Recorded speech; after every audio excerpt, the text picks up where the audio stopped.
નમસ્તે મિત્રો, આજે આપણે બનાવીએ છીએ બહુ જ હેલ્ધી અને પરંપરાગત ગુજરાતી વાનગી ગલકા અને મગની દાળનું શાક। આ શાક ઓછા તેલમાં બની જાય છે અને સ્વાદમાં તો લાજવાબ છે। તો ચાલો બનાવવાનું શરૂ કરીએ। ગલકા અને મગની દાળનું શાક। તો સૌપ્રથમ આપણે ગલકાને છાલ ઉતારીને ઝીણા ઝીણા ટુકડામાં સમારી લીધા છે। હવે આપણે અહીં 2 કલાક પહેલાં પલાળેલી મગની દાળ લઈશું અને 1 ટમેટાને ઝીણું સમારીને લીધેલું છે। સૌપ્રથમ આપણે તેલને ગરમ કરવા મૂકીશું। તેલ ગરમ થાય ત્યારબાદ તેમાં આપણે રાઈ ઉમેરીશું।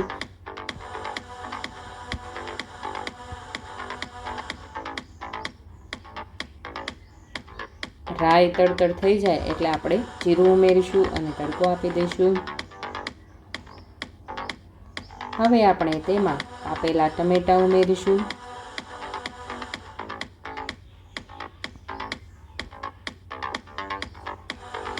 મગની પલાળેલી દાળ ઉમેરીશું।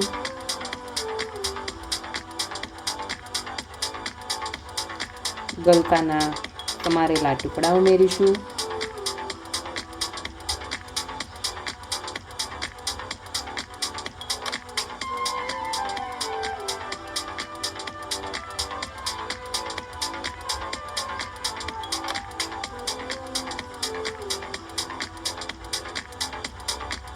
હવે આપણે તેમાં અડધી ચમચી જેટલો હલ્દી પાવડર ઉમેરીશું।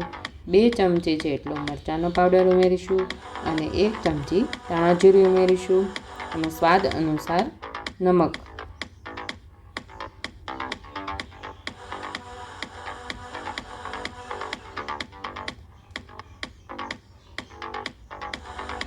હવે આપણે થોડુંક જ પાણી ઉમેરીશું કારણ કે ગલકાના શાકમાંથી પાણી નીકળે છે, તેથી થોડું પાણી ઉમેરીશું અને બધું જ બરાબર મિક્સ કરી લઈશું।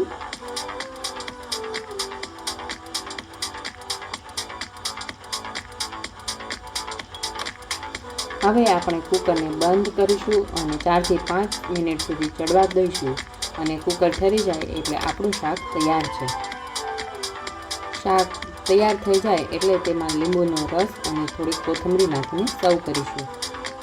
તો તૈયાર છે પૌષ્ટિક અને સ્વાદિષ્ટ ગલકા અને મગની દાળનું શાક। તમે આ શાકને ભાત કે રોટલી સાથે ખાઈ શકો છો।